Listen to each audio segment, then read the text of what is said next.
ikaw lang ang kumikita sa pamilya, sa'yo lang sila tumatakbo kapag may problema. Bakit kaya hindi mo muna ayusin? Ikaw.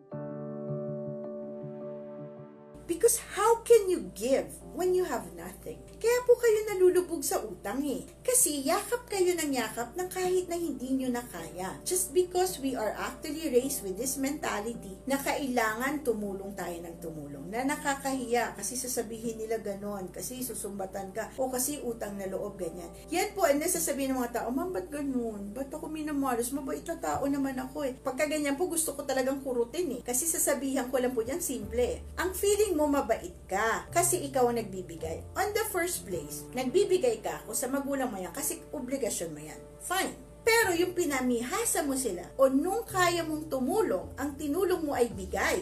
You gave them fish but you did not teach them how to fish. O sino ngayon ang nahihirapan? O di ba kayo rin naman? So yan ang pinaka-problema natin.